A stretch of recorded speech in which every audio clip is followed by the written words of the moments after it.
રંગાઈ જાને રંગમાં જીવલડા રંગાઈ જાને રંગમાં રંગાઈ જાને રંગમાં જીવલડા રંગાઈ જાને રંગમાં સંતોના સંગ વિના માર્ગ ના મળશે સંતોના સંગ વિના માર્ગ ના મળશે સંતોના સંગ વિના માર્ગ ના મળશે સંતોના સંગ વિના માર્ગ ના મળશે અડવાઈ જશે વરણમાં જીવલડા રંગાઈ જાને રંગમાં અડવાઈ જશે વરણમાં જીવલડા રંગાઈ જાને રંગમાં રંગાઈ જાને રંગાઈ જાને રંગાઈ જાને રંગમાં જીવલડા રંગાઈ જાને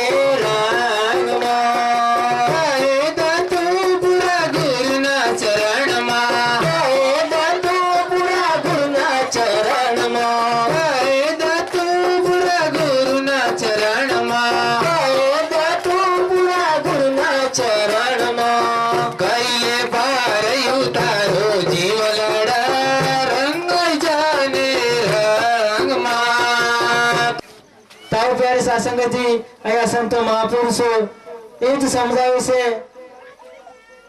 કે ખરેખર પ્રભુ પરમાત્મા ત્રણ કાળથી છે અને આજ પણ મોજૂદ છે. તો સાસંગજી ભગવાન જે આવે છે એ સાકાર રૂપે આવે છે પ્યારે સાસંગજી. તો ખરેખર જેમ કે શરીર પડી જશે ત્યારે એમ કે આત્મા પરમાત્માની અંદર લીન થઈ જાય છે. તાવ પ્યારે સાસંગજી એ જ ભગવાન ની ઓળખાણ આજે આપણને દત્તારામ મહાત્માજી એક શાન દ્વારા ઈશારા થકી એ જ પ્રભુ પરમાત્માની ઓળખાણ કરાવી રહ્યા છે. સાસંગજી હરેક યુગોની અંદર આ પ્રભુ પરમાત્મા ઈશારા થકી જ ઓળખાય છે. સાસંગજી જેને જીવ ઉપર પરમાત્માની દયા થઈ જાય છે ત્યારે એમ કે આવા મહાન સંતો મિલાવે છે અને જે આ સંતો છે એ આપણાને સદગુરુના શરણમાં લઈ જાય છે સાસંગજી. અને આપણાને મરણ જન્મના ચક્કરમાંથી એમ કે આ ગુરુ બચાવી લે છે સાસંગજી. એમ કે સવારથી સોજ સુધી આપણે એમ કે મહેનત કરીએ છીએ પણ એ મહેનત આપણા એમ કે શરીરનો ખોરાક માટે શરીર ટકાવવા માટે મહેનત કરી રહ્યા છીએ પણ આ શરીરને જે ચલાવે છે એના માટે આપણે મહેનત એમ કે નથી કરતા. એટલા માટે એમ કે આ આત્માને શાંતિ થતી નથી. તાવો સાસંગજી એ આ ગુરુની ઓળખાણ કરાવે છે કે એમ કે આપણા શરીરનો ખોરાક શું છે અને આત્માનો ખોરાક શું છે. તો એવી જ રીતે આપણે ગાડી હોય તો ગાડીની અંદર એમ કે પેટ્રોલ નાખવામાં આવે અને જે ગાડીને ચલાવે છે એમને પણ એમ કે ભોજન. તો એવી જ રીતે એમ કે આ ખોરાક ગાડીનો પણ ખોરાક અલગ હોય છે અને ડ્રાઈવરનો ખોરાક અલગ હોય છે. એવી જ રીતે જે આપણા શરીરનો બી ખોરાક અલગ છે અને આત્માનો ખોરાક અલગ છે સાસંગજી. તો આવો સાસંગત એમ કે આ શરીરનો ખોરાક શું છે આત્માનો ખોરાક શું છે આની ઓળખાણ થઈ જાય તો એમ કે દરેક એમ કે આપણે સુખ અને શાંતિ માનવ મેળવી શકે છે.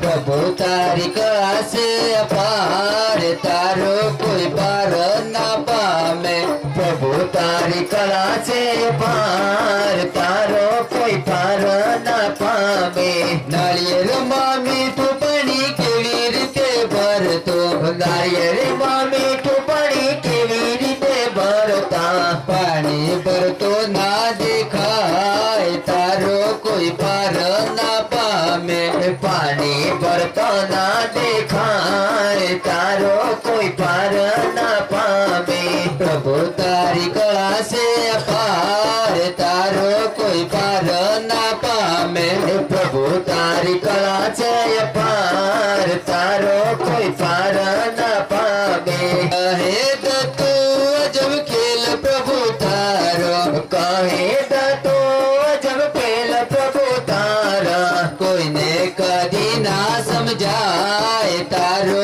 કોઈ પાર ના પામે કોઈને કદી ના સમજાય તારો કોઈ પાર ના પામે પ્રભુ તારી કળા છે અપાર તારો કોઈ પાર ના પામે संत आज પણ કહે છે साबरकांठा के संत तूने तो कर दिया कमाल। साथ संगत जी આ આદિવાસી એરિયાની અંદર ઘણા લોકો બ્રહ્મોની અંદર હતા। કહ્યું છે संगीत सुन के ज्ञान नहीं होता, संगीत सुन के ज्ञान नहीं होता, मंदिर जाके भगवान नहीं मिलता। लोग पत्थर तो इसलिए पूछते हैं क्योंकि कोई विश्वास देने वाला गुरु नहीं मिलता। साथ संगत जी एक परंपरा હતી આ વિસ્તારની અંદર કે જે અંધશ્રદ્ધાની અંદર ફસાયેલો હતો। પણ સાથ સંગતજી આ દરવાજાને આજે ગુરુ ખોલ્યા છે, બ્રહ્મ જ્ઞાન આપી અને સાથી રીત સમજાવી છે કે મનુષ્ય તું શેઠી जा, તારી અંદર બેઠેલો અંતર્યાત્મા એ કોઈ સામાન્ય અંશ નથી, એ પરમાત્મામાંથી વિકોડો પડેલો કે આત્મા છે। તું કોણ છે, આ જગત ઉપર શું કરવા માટે આવ્યો છે અને અંતે તારે ક્યાં જવાનું છે, આ નિજ કારણે તું જાણ। और साथ संगत जी संत कहे से जितना करीब खुदा है उतना करीब न कोई, जितना करीब खुदा है उतना करीब न कोई, लेकिन समझ उन्हीं को आई जिस पर गुरु की रहमत हुई। तो आओ साथ संगत जी આપણે અંગ સંગ પરમાત્મા છે પણ આપણને ખબર ન હતી। સાથ સંગતજી એટલા માટે આપણે તીર્થોની અંદર જતા, મંદિરોની અંદર જતા, ભગવા વસ્ત્રો પહેરતા, પણ સાથ સંગતજી આ અજ્ઞાનતા આજે ગુરુએ ખતમ કરી છે અને આપણી અંગ સંગ, આપણી અંદર, આપણી બહાર હર પળ પરમાત્માને મળ્યો છે। તો આવો સાથ સંગતજી આ અવસર વારંવાર મળતો નથી। आप બહુ મહાન છો, આ બ્રહ્મ જ્ઞાન છે, આ જ્ઞાનની તોલે દુનિયાની કોઈ પણ દોલત ન આવી શકે। સાથ સંગતજી તો ખરેખર સાથ સંગત આપ મહાન છો, આ જ્ઞાનને સામાન્ય ન સમજો। સાથ સંગતજી આ સદગુરુ કેવળ સદગુરુ નથી, આ કળિયુગનો રામ છે। સાથ સંગતજી દિન દુખી ના